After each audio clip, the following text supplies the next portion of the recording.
What's going on, everybody? We're back. We were here an hour ago talking about the markets and the craziness of the markets, and we're here an hour later to talk more about the markets. This time it's going to be very centrally focused on real estate. My name is Ian Walsh, Hard Money Bankers, joined with my partner Ryan of Hard Money Bankers, and our guest today is Tara Morda. Tara, how are you? Good. How are you guys? Good. Tara is a broker and a loan officer, Century 21 Town and Country. And the reason we wanted to have you on today is because what we're seeing right now is a shift in the market. And we've just been reaching out and seeing what people thought. I actually started a Facebook post about a week ago and said, hey, has anybody seen a shift in the market? It was like 2 weeks ago, maybe. And at that time, nobody really felt any kind of shift. And I think there's a lot of responses. And I would think if we took that tally and that poll again today, it might be a different test. So what are you seeing from the real estate side, brokerage-wise, loan officer-wise, that you're noticing? We had a very amazing bull run. Are you seeing changes? What are you seeing? I feel like there's a little bit of a slowdown, sort of like a gradual shift. I think it's more. It might also be timing as well, because we're going to move into a slower time of year for us right now. Moving towards the holidays, people aren't thinking about buying and selling as much. They're a little distracted. So I definitely feel like it's slowed down just a hair. We're still seeing, intensity with offers coming in, multiple offer situations. If a property is priced right, it's still getting multiple offers. So still that same inventory shortage is present. If we had more houses to sell, I know that we could sell them. So, but I don't see the same level of intensity in the sense that, maybe you got 25 offers before. Now maybe you have 30 showings and you're getting 5 offers or 4 offers. Does that make sense? Yeah. It's not, it's been a crazy run post-COVID without a doubt. Everything got locked up. And then there was just this huge pent up, energy that had to leave the marketplace. Demand. Yeah. And I guess the question really that we're wondering or we're thinking of, because you're starting to see things, like supply chain issues and overseas issues and stock market issues. The question is, are we moving into that time of year that you're saying, that's traditionally slows down, holidays, and then it picks back up in the spring? Or are we seeing a bigger shift like a 2008, slowdown, that kind of, I don't know. We're just as much of a guess as anybody else, I guess. So I don't necessarily feel like it's a 2008 slowdown. I do think the supply chain issues are real, and I do notice maybe people are shying away from properties that are like a little bit blighted, properties that need a lot of work, kind of shying away because there's just, number one, there's not enough people out there to do the work right now. Everybody is so busy. And number two, there's, lack of supplies, so people are definitely shying away from those properties that need a lot of work because they know. Now, is that for home buyers is primarily who you're talking about? Yeah, I'm talking about buyers. Because that's really interesting because, because we primarily work with investors. Right. They'll say those things that you just said, but they won't shy away from a project, but when you're talking home buyers, that makes total sense that they say, you know what, I could redo the kitchen, I could redo the bathroom, but when? Yeah, exactly. Yeah. So and it's more expensive right now to do those kinds of things. So I think that's starting to hit buyers, and the reality of that is starting to set in. And I think that's what we're seeing a little bit in the marketplace today. I haven't done any, our company that I work with, Green Tree Mortgage, we haven't done any 203K loans. That stopped kind of with COVID, and we haven't gone back to that. So I'm not seeing those types of things happen anymore, even as a real estate broker. Have you seen from the A-paper lending side? Have you seen more refinance requests come in at all? I've seen, we're still doing refis for sure. Not as many though. Okay. As right away post-COVID, there was such, a sense of urgency to refinance. Mm-hmm. So not as many. That definitely has slowed down some. Yeah, because COVID slowed down a lot of people's, internal finances personally. And Yeah. so, I remember in 2008, one of the things that we saw a lot of was, you could really tell there was a shift to refinance in the market because people got desperate. Yeah. They needed to pull money out of their house to Cash. live, essentially. Mm-hmm. Yeah.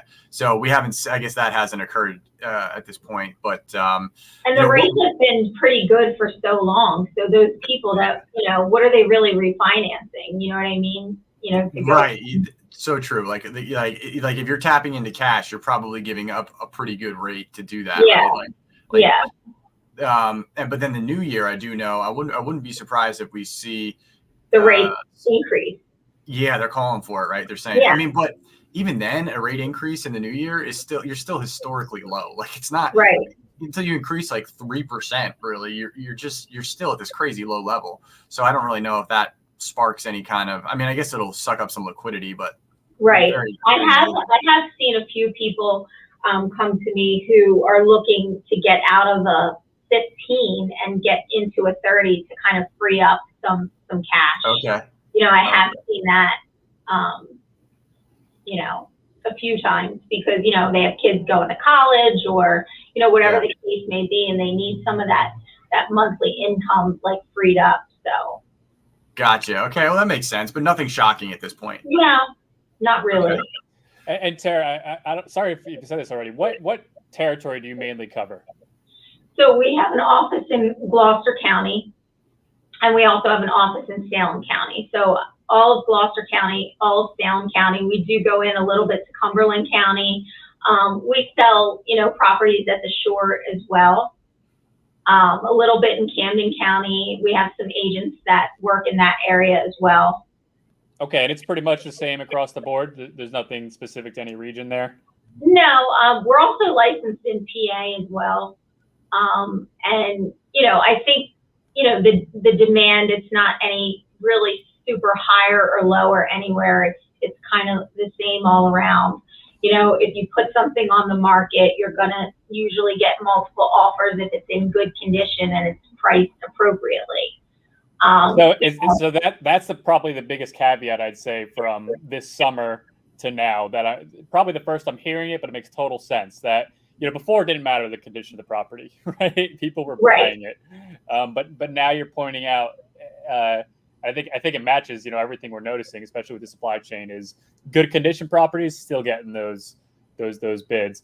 So because I mean, our observation is that we're starting to see more actives on the market, right? Mm-hmm. Not an overwhelming amount or anything like that, but just more than what we saw in June, July, maybe even August, right? So just seeing, does that kind of line up with what you're seeing? Like, are days on market increasing at all or anything like that? Mean, they might be increasing slightly, but it's not much if it is increasing.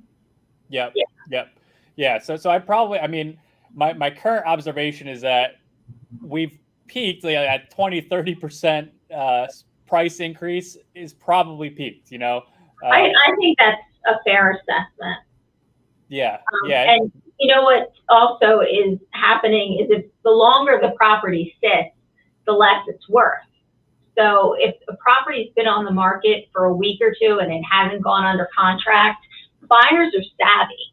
So, whereas when the property first comes on the market, the buyers are, gearing up and they're eager to go over asking price, to secure the property. Whereas if the property's been on the market a week, 10 days, buyers are savvy. Okay, it's not under contract yet. I'm going to go in, either asking price or 10 under or, to negotiate with the seller because they know they don't have anything on the table. It's funny how fast because you just said 5-10 days. That used to not really matter, but now it's like 5 days. Oh my gosh, that's so long. Yeah. Like what's wrong with it? Right. So that's crazy. I mean, that's a crazy. I mean, I don't know that we'll ever see. I don't know. I mean, I remember 2008, right before it, I don't know that I was in tune with the market quite like I am now. So I don't remember that if it was that. I mean, I knew it was like over asking and stuff like that was coming in, but I don't know. It was never this crazy. It was I don't think it was like that, right? This is a whole different animal. And you know why? Because there was much more inventory at that time. So it Sure. wasn't as competitive for buyers as it is today. And We didn't have any of these love letters going out. We didn't have these huge overact, but we were closing properties in 2 weeks too. Yeah. So the turnover was like this, whereas now we're a 45-day close. We can do it in 30 a lot of times, but usually 45 days is a safe bet. That's it's just a wild time to live in. I mean, the real estate has become as fluid as, you're buying a grocery or something like that. It's just so fast and so fluid right now. And here's what I'm noticing in New Jersey, especially because I talk to people in other parts of the country, and there's this huge rush in New Jersey to sell your property to capitalize on the market right now, and then rent something for a few years and move south or move wherever, just get out of the state, right? So rentals are even more difficult to come by where we are than to buy a house. The competition for rentals is fierce right now, for a nice rental, because everybody has the same idea. Let me sell, let me get all the equity out of my house, and, I'll rent for the next 2 or 3 years.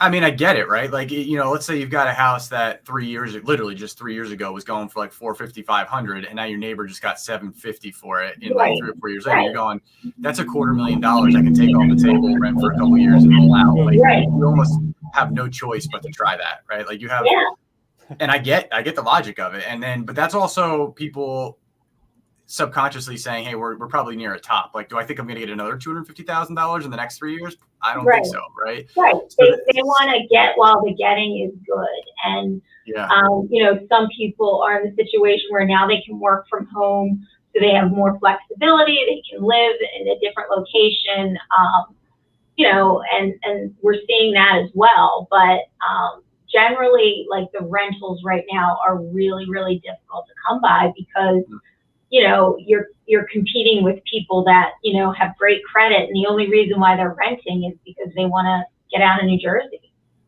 Yeah, it's I got 2 points to that. I got one. I have a Miami contact has told me the condo prices have gone up 60 to 100% there. Sure. And wow. Mostly because you have so many people doing that plan that you just said. So not just New Jersey, but around the country. Yeah. Florida's where you go. Right.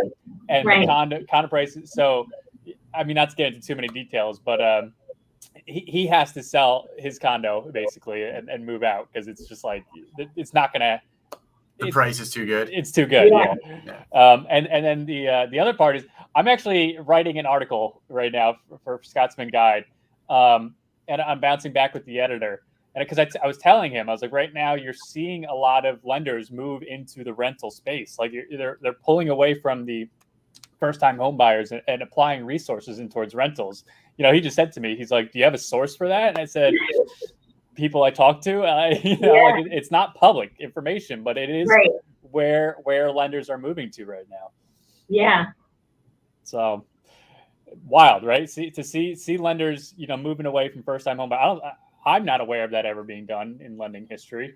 Just to see the move towards commercial and finding those rentals. It might have been like something in the 80s when you had the crazy interest rate hikes, but like the reason they're doing it right now is just due to that, sheer, I got to take money off the table. Like, how do I not take this $250,000 or $1 million off the table? Like, whatever, like you have to try it. Right. So, and like Tara said, it's a perfect storm. You also have we also live in the hotbed of like COVID lockdown. Right. So like of the entire country, we are we're in that cage, right? So people are like, I want to get out of here. Like, I don't want to deal with this anymore. I don't want to live in New York City. I don't want to live in Philadelphia because we were just surrounded during that whole thing. And they're like, I'm gone. And then you have the fact that everybody realizes they don't have to work from home anymore, or they can work from home. They don't have to go to an office. So many people all realize that at the same time, take my $250,000, run to Florida, and I'll work remotely. That's what the world is saying right now. And we're in that special melting pot of either I guess maybe the other place might be California was pretty heavily locked down,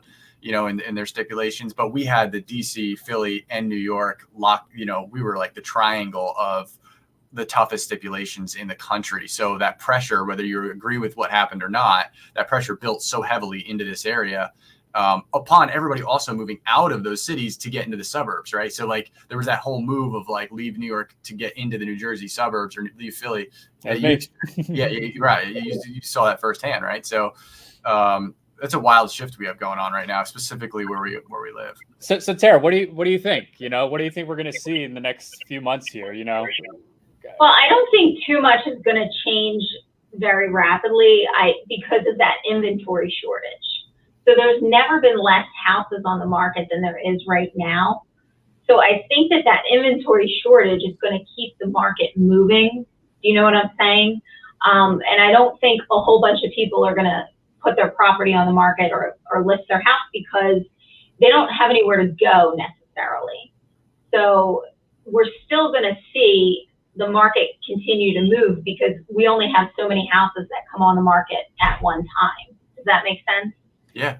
So absolutely. I don't really think we're going to see a drastic change unless the rate hike is really, really significant, which I don't think they're predicting it to be initially. So, but even if you do, it's still, it's not like you're all of a sudden going to see 1,000 houses pop up overnight, right. So it's still indicating that it'll be a gradual, whatever the shift is, indicating it'll be gradual. For New Jersey too, we're in a different situation a little bit in New Jersey because our property taxes are so high. So it drives people out of the state.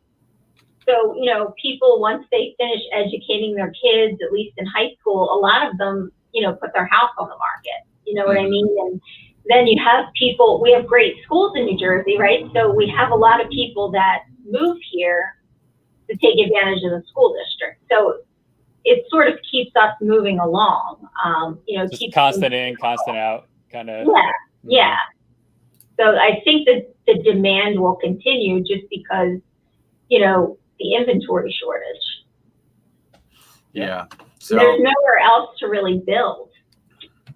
No, not all the conveniences and so forth. Well, I'm glad we did this, Tara. I'm glad we met up. I'm glad we had this conversation. You had some really insightful stuff to add to the mix. I like it. I always love hearing what other people, experts in the area, are saying. So, everybody that watched this, I'm sure they can like and comment below. And this will be out via email. The contact information for Tara has been streaming across the bottom of the screen. So, anybody wants to contact Tara for their real estate needs, feel free to do so. So thank you very much, Tara. Thank you. Nice talking to you guys. All right. Thank you, Tara. Take care.